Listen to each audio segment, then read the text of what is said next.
Béros se réveille. Sa couche, un empilement de paille étalé sur une longue pierre plate légèrement surélevée.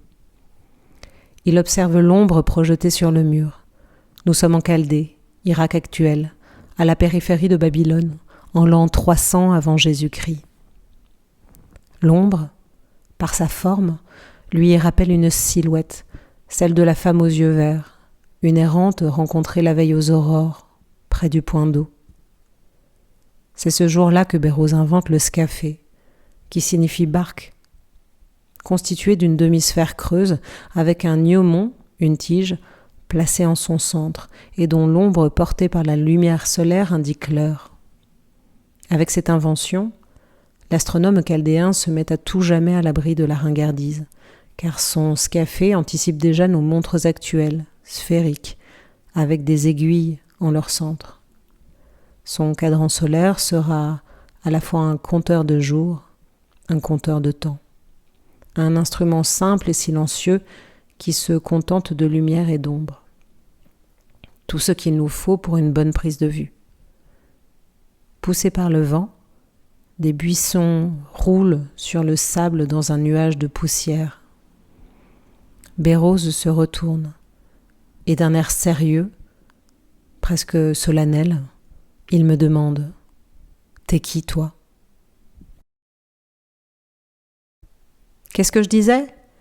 Oui, le partage. Et non pas le besoin de reconnaissance, motivation et poison. Se satisfaire d'un retour, se réjouir d'une présence au lieu de poursuivre ce qui échappe ou de culpabiliser. Et pour ça, je ne suis pas en reste. Moins lié chez moi à une faute commise qu'à un déséquilibre. Le sentiment de culpabilité est anthropologique et fondamental. Si chacun est responsable de ses actions ou d'une faute commise délibérément, il l'est moins de ce que la vie a fait de lui.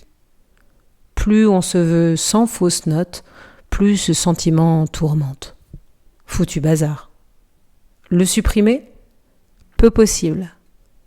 Pas souhaitable même, sinon d'agir avant d'être écrasé. Trop vieux pour changer ?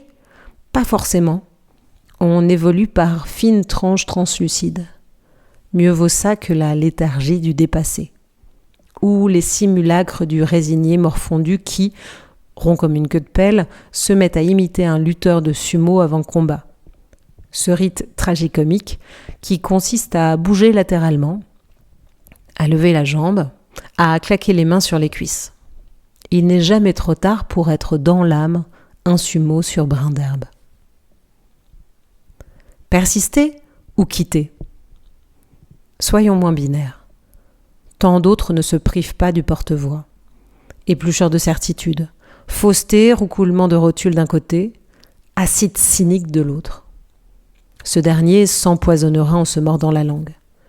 Qui n'a pas croisé ou enduré cette intelligence musquée, tout enrobée d'ouverture qui s'efforce de vous sourire dans une ambiance de vernissage où l'on vous tourne le dos plus vite que son ombre. Entre résignation et désir, tailler la zone, marcher, écouter, respirer et prendre le tendre à bras. Rire, mais pas aux dépens d'un autre. Revenir sur une page dont la blancheur est, par bonheur, déjà marquée aux fruits rouges, alors que je n'ai encore rien écrit. Encore étonné de ne pas être seul à table.